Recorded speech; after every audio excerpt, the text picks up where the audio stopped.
fun of somebody like me, especially back then, not really knowing who I was. So, like, it just little petty things, you know. So somebody start teasing you, and after a while, you don't like it. You don't like them. So I'm just like, fuck that guy. But then, when you realize, like, wasn't no really any reason for me to dislike this person in the first place. We were kids. Kids talk shit, and we grew up and saw each other doing different things, and he hit me up. He wanted to do an interview a couple years ago, and when I first started doing this, and he hit me up and did an interview with me. I ain't even had no product out. You know what I mean? So it's cool to see, real people regardless, man. It's true. And it's people that I meet up. It ain't like we ain't skipped a beat since the last time we saw each other, and you can go years without seeing somebody like that, and you're still cool. So it's people are people. Right. And the most beautiful and ugly thing about life is people. So. I agree with that. I think that's part of the problem I had growing up, because I was the same way. Like, I always dealt with, like, I don't want to say, it was bullying to a degree, because it was just, like you said, people are people, and kids, it seems like the younger they are, the more cruel they can be. Kids are very cruel. Right. Trying to tell you. I was a teacher a couple years ago. Well, I couldn't escape the kids either. I'll get them back, but you know what I mean? Like, kids are cruel. They'll find anything, any type of flaw, any disability you may have, and they're going to camp out on that. But I think one thing about bullying is a good and a bad side. The bad side is people don't take it as seriously in the black community, to me, because it's janking and joning, flaming, however you want to say, clowning is a part of our culture, and that's what we do on the bus, in the classroom, at home. We make fun of each other. It's not in a spirit of hate, but it's just part of our culture, and it's not the nicest thing in the world. But you got to have thick skin to be a black person in America in the first place, and so now, with the whole bullying stuff, it's like it's really easy to turn a blind eye to it, because it is a problem. It's a lot of self-esteem issues start with that, but we have to teach our kids the right things in our homes. And like, if you're not telling the kid who they're supposed to be, who they are, and how smart they are, and speaking good stuff over them, they just gonna listen to the stuff that the other kids say, and it might not be the best thing they need to hear. So, but on the good side, we do have thicker skin, right, overall, and we can handle a lot more than we would think, and that type of stuff kind of shaped me into who I am. And to this day, now I don't care if somebody has anything to say about me, because I do know who I am. Imagine being somebody who never got made fun of at all, and then all of a sudden you get around people when you're grown that make fun of you, or devastate you. You ain't equipped. Right. But that's part of why I am who I am. So let me ask you, do you think that, because you, like you said, you being biracial, you see two streets basically, as far as with the lifestyle, do you think that played a part into like kind of what you went through growing up, like because we do, I don't know, I feel like with the black community we pick and choose, like you said, with the appropriation statement. People been frying their hair for years. Even I had a Duke one time. You know what I'm saying? I slicked when I jumped back in. Had it, trying to look cool. And you're right. It's all imitation of something else instead of self-love. And we didn't know it because it's kind of taught at home. You emulate what you see. So with you, I guess my question is, how did that relate to you? Like, how did you take it? Because I can take it, how do I say? I can take bullying and janking and clowning as a black person, but you could take it, as a biracial person. Yeah, it was similar, probably similar to your experience. But the stuff they made fun of me about was like my hair. When I don't have hair anymore. I shave my head now. I had curly hair, and curly, like a curly afro, bigger curls, and they used to say I had a Jerry curl. What? I'm like, I don't have a Jerry curl. That's how my hair grows. and they would see me with my mama and ask me if I was adopted. Wow. And stuff like that, and it's just like little stuff like, my parents say that bluebirds don't fly with red birds, and I've had kids tell me stuff like that. It just stuff that made my wheels turn. It never made me feel bad. I never felt less, but I did know I was different. So, and I mean, as a biracial person, I never struggled with my identity. I always seem to struggle with what people seem to see me as. And you can't, it's really hard to make people see you like you want them to do anyway. So I just decided, like, well, they take it how they want to. I'll explain myself the best I can in my music, and whatever else is up to their discretion and their opinions. But now it's like, somebody asked me, I was talking to a guy, he's like, now you got to get your image together. So I already got my image together. Right. He was like, what's your image? I said, if Lenny Kravitz was from the hood, that's my image. Yeah, it is. I'm like, I don't have to have a bunch of shiny ass jewelry on. I'm not with all the trends. Like, I do pay attention to some, like I got on my Yeezys and stuff. But I like being able to be myself. Like, there's stuff that musicians can get away with that other folks ain't ever get away with. Like, we always wear ripped jeans. Ripped jeans ain't always in style. Nope, they weren't. You know what I mean? I got a nose ring before everybody had a nose ring.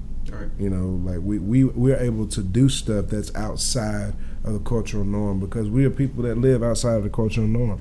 And being a person that grew up as diverse as I did, like, my mom was white, my dad is black, but I grew up in a very multicultural environment because the first music I was influenced by was Jamaican, and my mom used to sing like country stuff to me, and then I would saw Motown, and then I developed a sense, an interest in Hispanic music as a child, and my sister married a guy from Cuba when I was 13, and so I grew up my later years of childhood around Cuban people, listening to salsa, bachata, reggaeton, all that type of stuff, and found out my mother's great grandmother was from Dominican Republic, so I had a little in my blood as well, Hispanic, and so like that was different as well because I got a chance to grow up experiencing foreign cultures right here at home.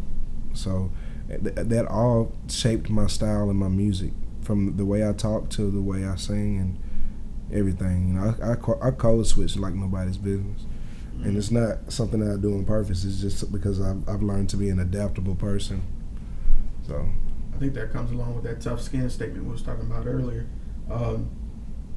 What's funny is when you're younger, you're kind of, like you said, discovering yourself a little bit. And I think, and I want to make sure I say this the correct way, I think with you having such a diverse childhood, you became a journeyman more at life and your art at a higher pace than we do. Because I didn't discover I like other genres of music besides rap and R&B until I got to college. I didn't, bruh. When someone would come to me with like, hey man, Linkin Park, I'm like, bruh, get that shit out my face. Like, until I got to college and I met my best friend who's from Indianapolis, was like, look, listen to this track. And I think the first song I ever listened to was In the End. And I was like, he was like, forget the guitars and stuff, just listen to what he's saying. And it stuck with me. And that's when I went from alternative to regular rock, from rock to metal, from metal to like orchestral. Like I found different genres of music, based on that. And it shapes my ear now, because now I can pick out samples like nobody's business. Like, and it's funny, all these samples that people are rocking to now are from lanes of music that they have no business, knowing. But how would they know unless they... Somebody was saying that banjo sound on Old Town Road was from an old rock song. I can't remember. I can believe it. I can believe it. You're gonna make me do my research and find out and give you that answer. And man, speaking of, like, now that you brought that up, all the shit that dude's getting, and all he did was come out. All he did was make a song that he wanted to make, release it. Everybody loved it. Everybody thought it was, a nice little homage, and then they rejected him because he was black doing country music, which there are black people doing country music already. They said it didn't fit the criteria, but I was like, I've heard records on country radio that sound like that. Exactly. So what you really saying, my dude? Right. And now the number one song on the country charts for the last month or two been Blanco it's like Brown. 8 weeks. Something like that. He been number one. It's crazy. He just made up that little line dance song. Right. I seen that video on TikTok. My little cousin was showing me, and I'm like, that's the dude. And that's been number one on the country chart. So I'm like, people ain't even been talking about that. Right. Nobody's even mentioned that. Dude has been a black dude at the top of the country charts for the last 2-3 months, but nobody said nothing because of Lil Nas X. I'm like, if anything, Lil Nas X opened that door for bro to do that. Exactly. And so I mean, Lil Nas X, he got another song in the top 10 now. Mm-hmm. Well, congratulations to him. He's a dope artist, but the Old Town Road thing, although I wasn't a huge fan, still not a huge fan of the song in general, I can say that I'm impressed with what he did with it. That's what I said. It wasn't, it's just a little catchy, little something to vibe just to. Something to get your foot in the door. It is what it's what it's for. Mm-hmm. And that being the simple thing it is, broke Billboard chart records. I mean, made history. Right. The longest running number one song in the history of music is that song right now. Like, that's crazy. You know what I'm saying? That's crazy. How could you deny that? And honestly, and when it first happened, when I first heard the track, I was like, oh, that's dope. I'm glad he made something that's catchy for the young folks, because if you can make a song that appeals to everybody, you got a hit. You have a chance at making it big rather than just catering your song strictly for this type of people or this type of people. You got a trap beat with country lyrics. Go for it. Like, brilliant. Go for it. And it worked for him, man. I had nothing negative to say. I still don't have anything negative to say. Even after all the mess and stuff that comes along. If he plays his cards right, that one song changed him and his family life forever. Right. So the residuals and everything that he'll be getting off that rest song. of his life. Like, come on. So, like, Lord, I need an Old Town Road moment. You feel me? Give me something. Bro, with that track you just let me hear, bro, I think you on your way, bro. Like, I'm not even blowing smoke. I'm being serious. Like, I hear a lot of artists. I've talked to a lot of artists. And I hate to say it this way, they're passionate about fame. They're not passionate about the music itself. And you can tell when I talk to them, when I interview you, you're either going to give me some generic answers or you're going to speak from the soul. And that's what you did off rip. And I can tell that you're really about what you're saying. So I really do. I'm not even going to say I wish the best for you. I know you're going to make it, bro. So only thing I ask, when you do, just be like, shout out to 2020 Podcast. Go holler at them, holler at Sirr. I got you. That's all I ask, man. I got you. But again, man, I appreciate you sitting down talking here with me, man. I'm definitely going to upload this. I'm more than likely going to upload the audio first because that's the easiest to edit, I'm sure you know. Yeah.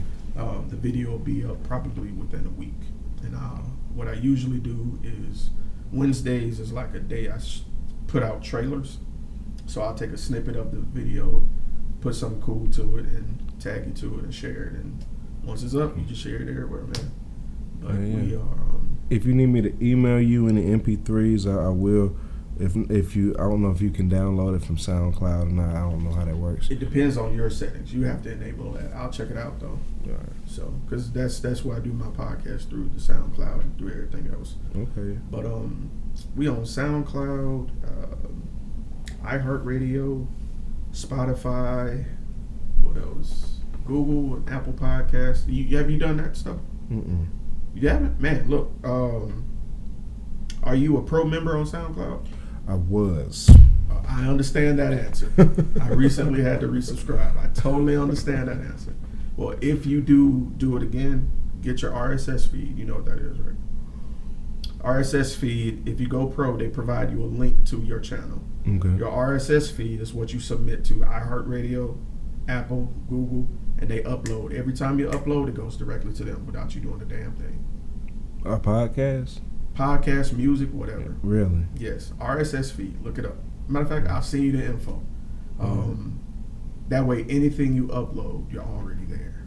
You know what I'm saying? All you gotta do is just update the picture, bam, gone. It's already out. And I say, when that shit is within seconds, like I post now and I get a ding, like instantly. New 2020 podcast, iHeartRadio, new 2020, all that. So definitely do that for yourself. Get your foot in the door. That way you got shit already set up. Yeah. You ain't gotta wait. That's really it, bro. I've been trying to get my ducks in a row lately. But my main problem over the last couple of years is I hadn't had the product to give to people. I understand. Now I actually have a body at work. I'm gonna start getting some flash drives and just giving some stuff out for free, man. Because I ain't trying to worry about making money. Have you ever heard of media cards? Media cards. Let me show you something. My co-host showed me this. I got 4 co-hosts, and we always brainstorming about stuff. A media card is kind of like a small gift card. It's a code on the back of it. People take it. They can buy it from you, or you could give it away. They put in the code, go to the website, download the song. And you could just hand it out with the flyer, or it could be the flyer itself. Not expensive at all. Not expensive at all. I got your phone. I'm going to save your phone number, but I'm going to send you a link about media cards.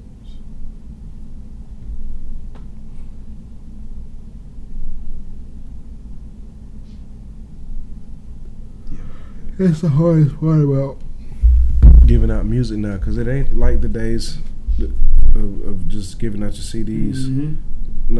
Hardly anybody got CD players no more, and then it's like, you can't give unless you give somebody something with some headphones right then, they can't just listen to it right there. Right. So this is a different day. It's different. It's a little bit tougher on y'all than what it was, but at the same time, it's a two-edged sword. I feel like it's a little bit tougher to get your music out there, but the accessibility is everywhere, though. If I can just learn how to do everything, see me, I'm an artist. I love writing and recording and performing and stuff, but understanding this side of everything make it so much easier for me, because there's so much stuff I can be doing for myself. Let me tell you the secret. Take you 1 hour and just go to YouTube. That's how I did all this, bro. 1 hour, YouTube.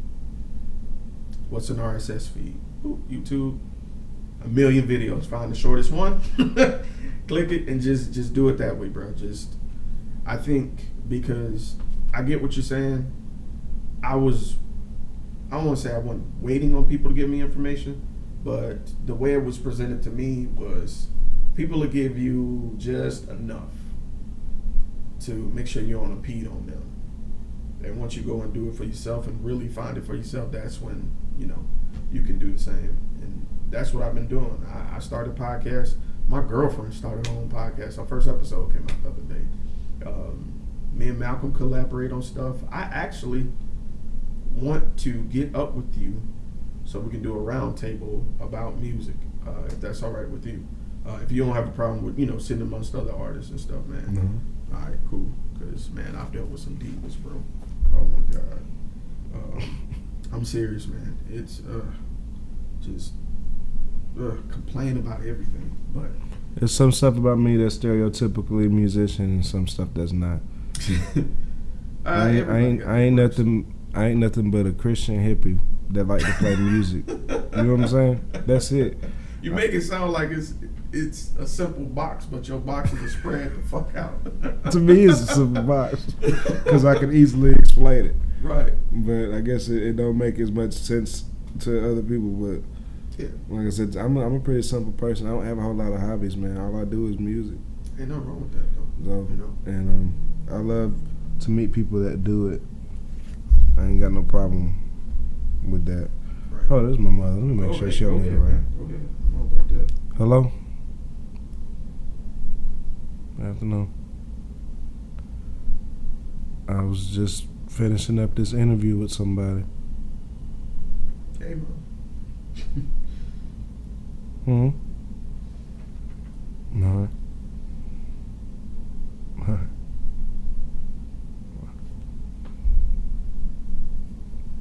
the same way, bro. It's funny. Remember, I told you as soon as you got to do something, Mm-hmm. that's when my mom was the same way, dog. Like, what do you want? Like, mine would call me and just be like, "What you doing?"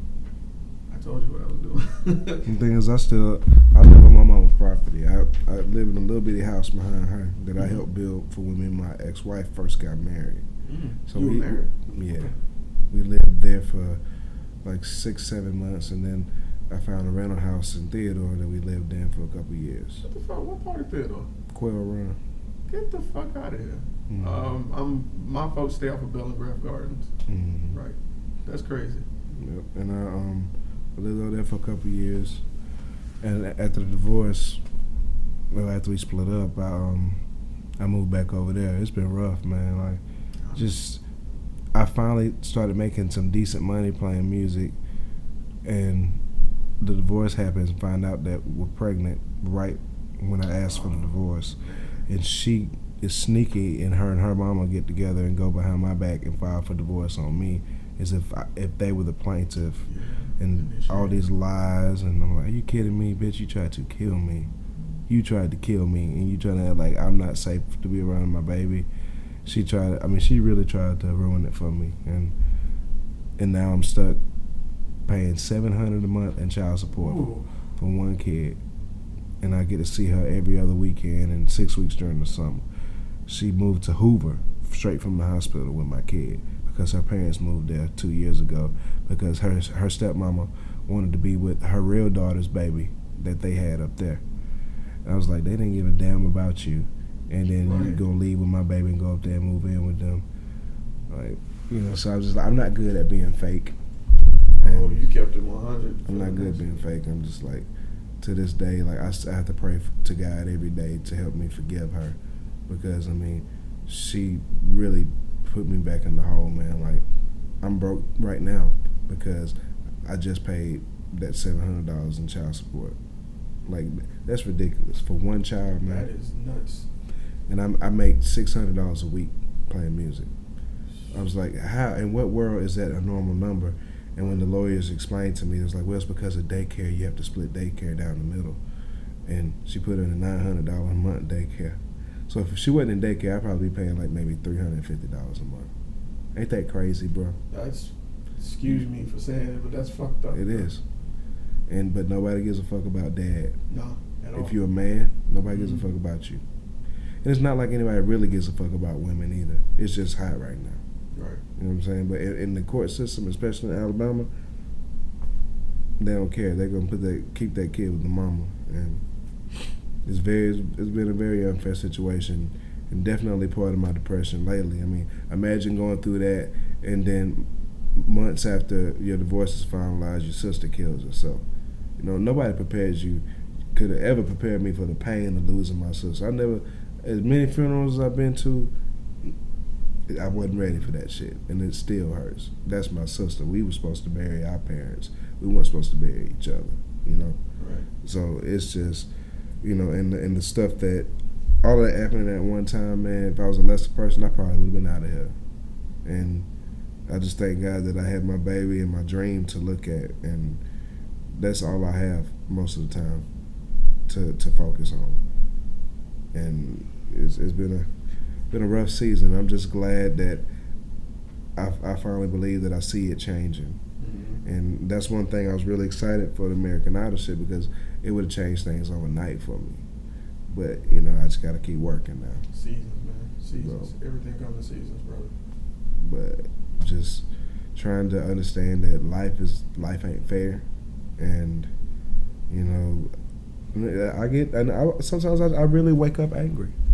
I'm like, I would really like to go do something tonight, but I can't because I have no money. Why? Oh, because I just sent everything I got to a woman that ruined my life. You know what I'm saying? Right. So even if like the child support situation was decent, I still wouldn't be satisfied with not seeing my kid like I want to, but it would be better. Because any man start feeling funny when his money messed up. Right. And my money been messed up since the divorce. I don't want to I finally got the courage to be my own boss, and now I don't want to have to get another job just to make ends meet. So I'm trying to. We just shot another video of playing at the restaurant, trying to get some more bookings and stuff. So that's what I'm trying to. I'm trying to get out of this lifestyle where I don't have to live paycheck to paycheck no more because I can't afford it.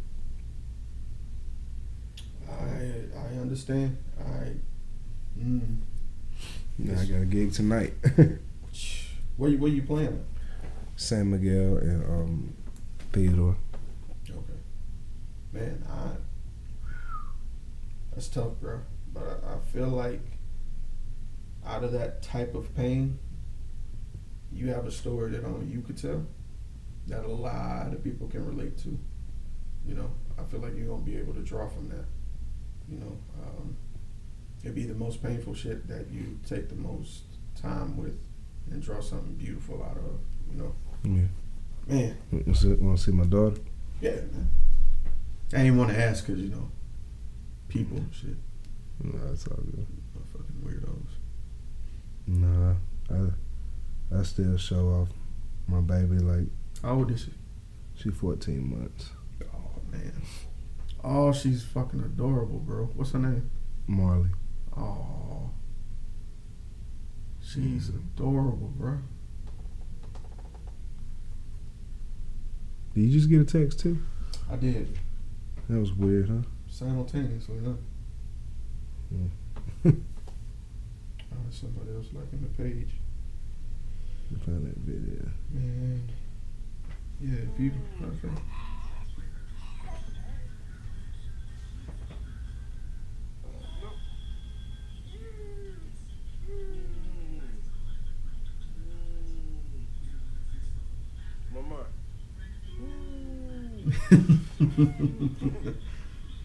She's so sweet, man. She see me, I get her, she just wrap her hands around my neck and just lay her face on my shoulder.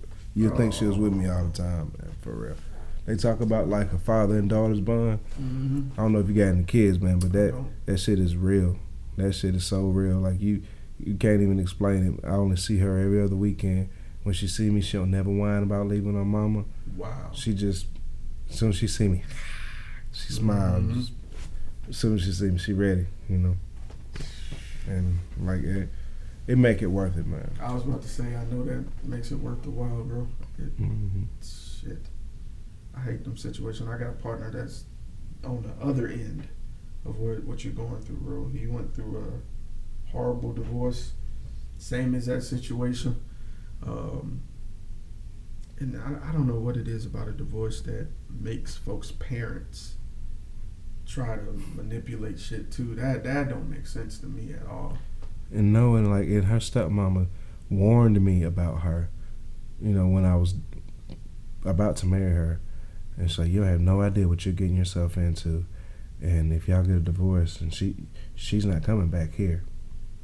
And all this shit. I'm like, well, I wish you would have stuck to your guns, man. Like, but it's like, yeah, like, cause she gave up her first child. She has an 11-year-old child. She's 31, and she's been married before me, and she gave him up at 2 months old because she wanted to be in the streets doing drugs, and so, and she's been supposed to pay child support at least $200 a month for him since he was a kid. She hadn't paid it in 10 years, so technically her ex-husband could put her in jail if he wanted to right now, and she act like she don't know that.